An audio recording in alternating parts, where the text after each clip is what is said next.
અહીં બધા બેઠા છો ગુજરાતી સુપર સેલ્સમેન, વર્લ્ડમાં સુપર સેલ્સમેન ગુજરાતી. બેંચો મરેલો બળદ ખેડૂતને વેચી આવે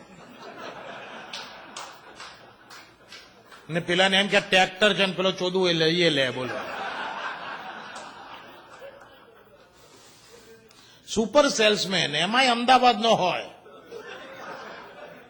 અને એમાંય વાણીઓ હોય.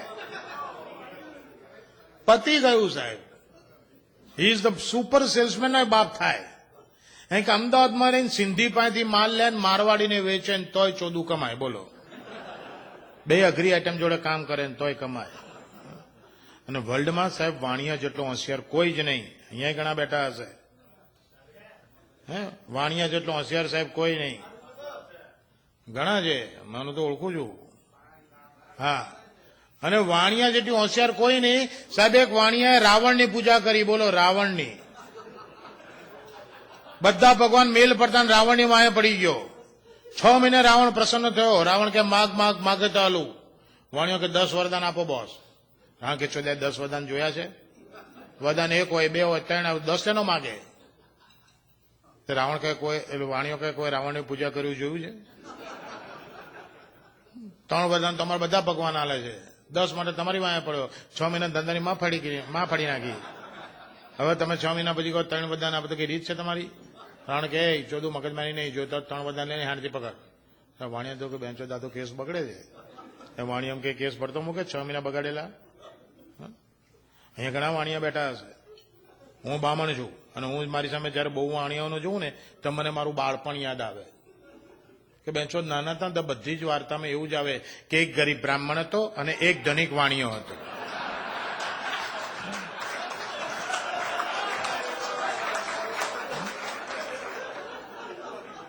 એક વાર્તા સાહેબ તમે એવી સાંભળી છે, એમ કીધું કે એક ગરીબ વાણિયો હતો ને એક ધનિક બ્રાહ્મણ હતો. Next to impossible. અને વાણિયા બામણ આમ તો બધા હ્યુમન બિંગ છે, તો એ બંનેમાં ફરક શું? તો વાણિયાને છે ને સાહેબ કોઈ પણ વસ્તુ કરતા પહેલા ખબર પડે કે ના કરાય, અને બ્રાહ્મણને કર્યા પછી ખબર પડે કે બેંચોદા નહોતું કરવા જેવું. બ્રાહ્મણ કર્યા પછી હલવાય.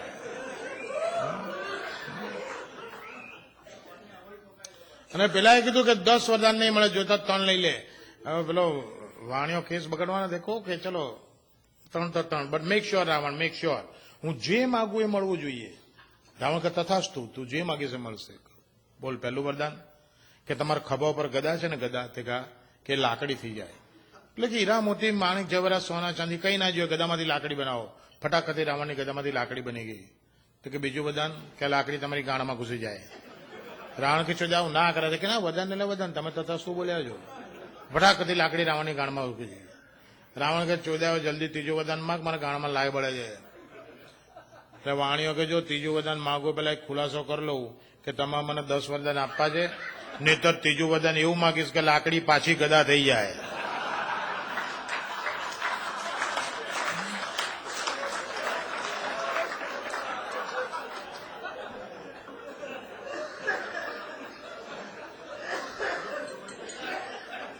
રાવણ કે 10 નહીં બેંચો 15 આપું, પેલા તું લાકડી બહાર કાઢ.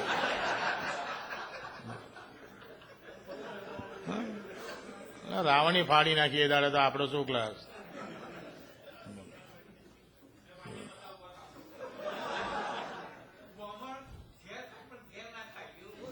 અને ઝેર બી પાછો ઘેર ના ખાય તો અમે આજે નહીં ખાધું. બોલો, એક છોકરો એના બાપને, હા પેલા ભાઈ હમણાં કઈ કહેતા હતા ને કથા કરો કે મહારાજ છો ને એવું બધું કઈ બોલતા હતા, તો એમને કથા સંભળાવી દઉં કે દાંતણ વાળા હોય ને વાઘરીઓ ઇન્ડિયામાં, એ લોકોની કોમ્યુનિટી બહુ મોટી છે. એ વિચાર કરે કે આપણે કથા રાખો લાખ, આ પ્રથા કોઈ મોટો મહારાજ ના આવે, કોઈ નાનકડો મહારાજ પકડીને કથા રાખો. તો એક ઓર્ડિનરી મહારાજને પકડી લાયા, ઓડિયન્સમાં બધા વાઘરણો. મહારાજે કથા શરૂ કરી. કૃષ્ણ કાનોડો નટખટ નાનોડો, ગોપીઓને અવારનવાર હેરાન કરતો, તંગ કરતો, પરેશાન કરતો.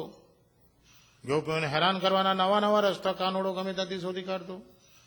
એક વાર ગોપીઓ બધી જ નદીમાં નાહી રહી હતી, ત્યાં કાનોડો રમતો રમતો આવી જડ્યો અમે જોયું કે બધી જ ગોપીઓ નદીમાં સ્નાન કરી રહી છે, પણ બધી જ ગોપીઓ પોતાના લુગડા કાંઠે મૂકેલા છે. એટલે ગોપીઓનું ધ્યાન ના પડે એવી રીતે કાનુડાએ બધા જ લુગડા ભેગા કરીને સરસ મજાનું પોટલું વાળીને એક ઝાડ ઉપર ચડી ગયો. ગોપીઓ નદીમાં સ્નાન કરતા કરતા જેવું કરે રે કાંઠે મૂકેલા વસ્ત્રો નથી દેખાતા, આપણે પાણીમાંથી બહાર કેવી રીતે આવીશું? અને પાણીમાંથી બહાર આવીશું તો પણ લુગડા નથી તો આપણે ઘરે કેવી રીતે જઈશું? ગોપીઓ આખું વ્યાખ્યું થઈ ગઈ, વ્યથિત થઈ ગઈ, ચિંતિત થઈ ગઈ, વિચાર કરવા માંડી કે હવે આપણું શું થશે. સ્નાન કરતા કરતા એક ગોપીનું ધ્યાન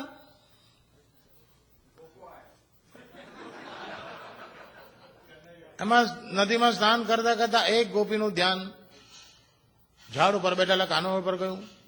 એને કાનુડાને કીધું કે હે કાનુડા, અમને ખબર છે અમારા લુગડા ત્યાં લઈ લીધા છે, માટે મહેરબાની કરીને અમને અમારા લુગડા આપી દે. કાનુડ અવશ્ય આપીશ. અવશ્ય ગોપીઓ, તમને તમારા લુગડા મળશે, પણ તમને લુગડા એમને એમ નહીં મળે. તમે પાણીમાં થોડી બહાર આવો તો લુગડા આપો. ગોપીઓ આટલે સુધી બહાર આવી, કાનુડ અમારા લુગડા આપી દે. કાનુડ અવશ્ય આપીશ, હજી પાણીમાંથી બહાર આવો. ગોપીઓ આટલે સુધી બહાર આવી એટલે છાતી બબલા થયા દેખાવા માંડ્યા. એ કાનુડ અમારા વસ્ત્રો આપી દે. કાનુડ અવશ્ય આપીશ, હજી પાણીમાંથી બહાર આવો. ગોપીઓ આટલે સુધી બહાર આવી, કાનુડ અમારા લુગડા આપી દે. કાનુડ અવશ્ય આપીશ, હજી પાણીમાંથી બહાર આવો. ગોપીઓ નાભી એટલે ડૂંટી સુધી બહાર આવી ગઈ. કાનુડ અમારા લુગડા આપી દે. અવશ્ય આપીશ, હજી પાણીમાંથી બહાર આવો.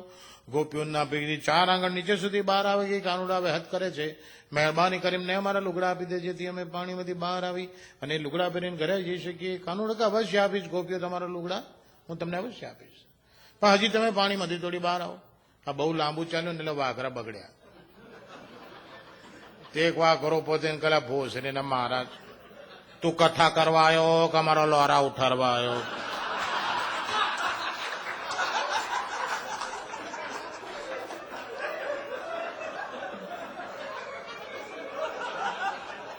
કે તું ચા નો મંડ્યો બહાર આય એટલે ભોસરી ના ધોત્યું કરીને અમારો બહાર આવી ગયો.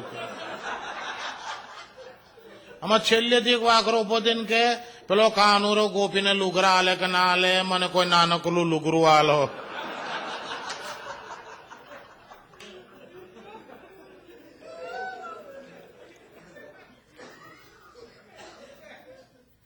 એક ગોર મહારાજના દીકરાના લગ્ન થયા. ગોર મહારાજના લગ્ન કરીને એને બૈરીને હૂતો હનીમૂનમાં બૈરી નાગી કરી નીચે 3 કાણા જોયા. પેલો હલો કે 3 કાણા આમાં કાલવાનું ક્યાં? અને આપણને તો બાપા આખો દાડો કથા વાર્તા પૂજા પાઠમાં રાખે છે.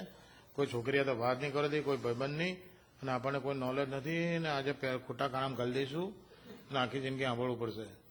એની બહેરી કે તું આમને આમ પડી રહું, 10 જ મિનિટમાં આવું. અને નીચે ઉતરીને એની મમ્મી કે પપ્પા ક્યાં જાય? પપ્પા તો પટેલ વાસમાં કથા વાંચવા ગયા છે. દોડ્યો ત્યાં કથામાં, બાપાની કથા ચાલુ. છોકરા જઈને ઉભો રહ્યો. બાપુ વિચાર કે બેન તો હનીમૂન છે ને અહીં ક્યાં આટા મારે છે? પછી બાપો કઈ પૂછે, પેલા છોકરા જ પૂછ્યું કે બાપમ યસ્ય નારી 3 કુંડલમ કિમ કરોતી. કે બાપા આ બૈરીને નીચે 3 કાણા છે, મારે શું કરવું? કે બાપમ યસ્ય નારી 3 કુંડલમ કિમ કરોતી. બાપા સમજી કે કયા ચોદ્યા કે લોચો માર્યો. હવે બાપાને કે કથા પૂરી થાય ની રાહ ના જોવાય, મોડું થઈ જાય. એટલે બાપાને કથા ચાલુ કથામાં છોકરાને સમજાવી દીધું શું કરવાનું. કે પુત્રમ ગોલ કુંડલમ હા પાપમ પ્રથમ કુંડલમ ન શુભમ. ગોલ કુંડલમ એટલે ગાનનું કાણું, એ પાપ કહેવાય. એ ગોલ કુંડલમ મહાપાપમ પ્રથમ કુંડલમ ન શુભમ. પ્રથમ કાણું એટલે પેશાબનું કાણું, એમાં ગલાય જ નહીં. કે ગોલ કુંડલમ મહાપાપમ પ્રથમ કુંડલમ ન શુભમ મધ્ય કુંડલમ અતિ શુભમ દય ઘુષમ